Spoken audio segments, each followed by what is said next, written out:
Leo DiCaprio's latest film generates controversy. Spider-Man continues to break all sorts of records. The Golden Globes are happening this weekend, but are they actually happening? And COVID continues to cancel everything in Hollywood. It's 2022 and it's all happening right now on The Take.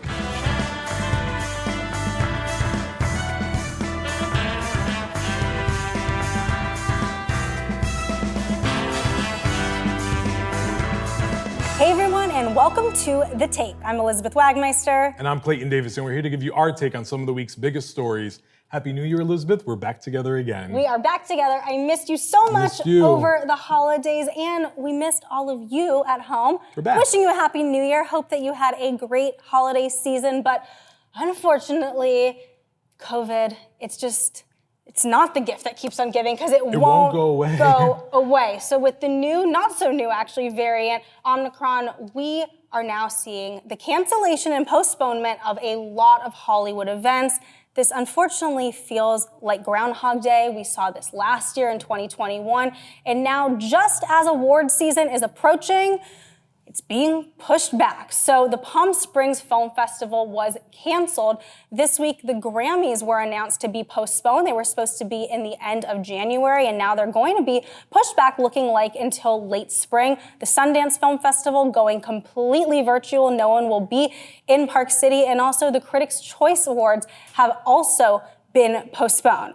Now, all eyes are on the Oscars, but they're not until late March, so crossing our fingers that they're in a really good spot right now. Yes, and hopefully we get to be there. But one awards show that is still happening, I mean, kinda, sorta, maybe, this weekend is the Golden Globes. Are they happening? What is happening, Clayton? So the Golden Globes are happening at the Beverly Hilton. However, press are not invited. They couldn't secure any presenters, any celebrity presenters. So if a tree falls in the forest and no one's there to hear it, did it happen? We don't know. Listen, the Golden Globes have faced a lot of controversy over the last year. You know, starting with the revelation they didn't have any black members. Their messaging has been that we have addressed all the changes that everyone wanted us to make.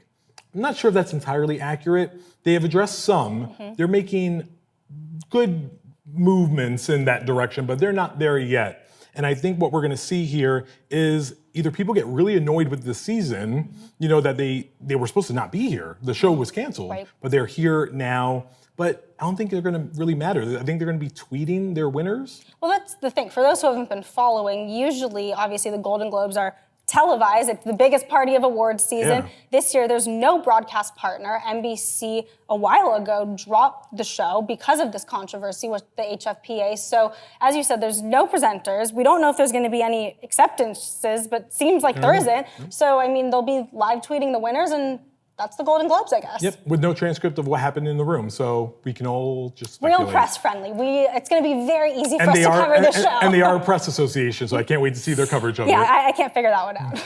But one film that is nominated at the Golden Globes is Don't Look Up. Don't Look Up debuted in December, got huge numbers on Netflix. It stars Leonardo DiCaprio and Jennifer Lawrence. However, the film was divided with critics for Adam McKay's satirical look at climate change in our world. Now, McKay and his co-writer David Serrata did take to Twitter to condemn a lot of the critiques that they've been receiving from journalists, saying that if they didn't like it, they didn't understand it, and they're apparently part of the problem. Not the take you want to do with journalism. We are allowed to not like your movie. For the record, I actually like Don't Look Up. I actually like it quite a bit. And it's still generating a lot of conversation. It's in the Oscar conversation.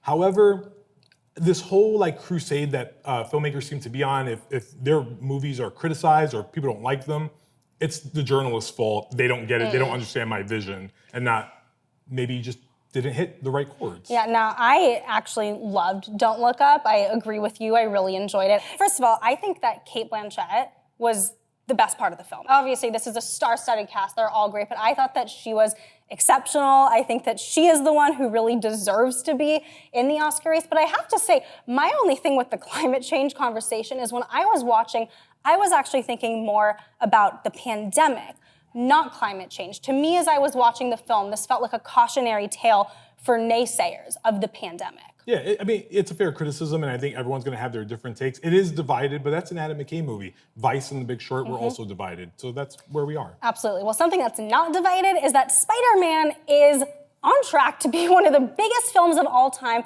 I'm not talking about for pandemic standards, in movie history. Spider-Man is set to top the box office this weekend for the first weekend of the new year. It was the biggest opening of the pandemic, but also quite literally one of the biggest openings of all time. It has made more than $630 million domestic, made over a whopping $1.3 billion worldwide so far, and still counting, obviously. Now, we don't have to talk about how big of a success this is. The numbers really say it all. But I think what we should be talking about is, what does this mean for Tom Holland and Zendaya, who right now are truly at the top of the list in Hollywood? They are the it, not just it couple, but they are the it stars at the top of every studio. Also, this weekend, Zendaya has season 2 coming out of Euphoria on HBO. I mean, they are just at the top of their game for their careers. Spider-Man is doing amazing numbers, and in many ways may have given the movie theater industry a pulse. Obviously, the pandemic has really crippled it. But now we're looking at the film, and is it worthy of a Best Picture nomination? A lot of takes there. I wrote one for Variety about, can it actually get there? There are 10 nominees, there's 10 slots. The voters vote for 10 movies. It gets 7, 8, 9, 10 slots on that ballot. It's in. It is a feasible thing that can happen. It's what the Oscars would love and need for ratings. Yeah. Now, something that's probably not going to be nominated for an Oscar, but I love it nonetheless, is The Bachelor. I mean, it's a show. It can't be nominated for an Oscar. But this season, the drama is at an all-time high. There is a new host with Jesse Palmer who steps in for Chris Harrison, who departed last year. But there's also a new Bachelor, and his name is Clayton. I don't know how you feel about that, but I had to talk to him about this. This is his take. Is he a stand-up guy? Do we like him? I mean, is Clayton a favorable name? I need to... Oh, yeah. I mean, he's the best. Let's be honest. I like you, but it's only been 6 minutes. So he's the number 1 Clayton in my life right now, and you're going to have to be the number 2. Okay. We hopefully a close second, right? Am I closing it down? Hopefully I didn't bridge it. Yes, no. And I'm going to show him this, and he'll love it. Hopefully he won't be as mad. I'll tell him you're a nice guy. Perfect. Thank you so much. So, do you have beef with Clayton the Bachelor? How do you feel about this? I mean, listen, he can still shoot to be number 2. Listen, I've seen some promos for this season, and there is going to be an interesting season ahead based on some of the clips we saw regarding I Love Yous, and... I love how he asked me if you're a stand-up guy when he's the one in the promo telling multiple women that he slept with them. Yeah, and there's not a Jessica in the cast, so that's my wife's name, so you can't do that. But there is an Elizabeth, There so we'll see if she works Bachelor out. No, honestly, I know I was just a little bit shady towards Clayton the Bachelor, but I really loved interviewing him. He was a very, very sweet guy, and I am all in on this season. It looks incredibly dramatic. That Bachelor Nation is here, and we're here for the right reasons. 2022. And then one last bit of bad news. 2021 had to do one last ding for us.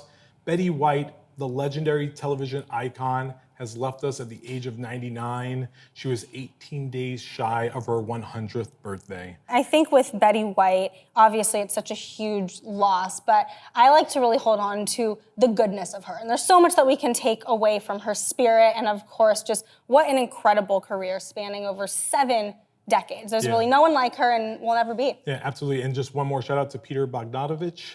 We lost him, the director of The Last Picture Show, and he directed one of River Phoenix's last movies, A Thing Called Love. He's a legend. We lost him, but 2022, it's your ball. Let's try to make this good. Yes, absolutely. We are so excited to be back with you guys for all of 2022. Make sure to catch us with The Take on Fridays, and we'll see you next time. Thanks for watching.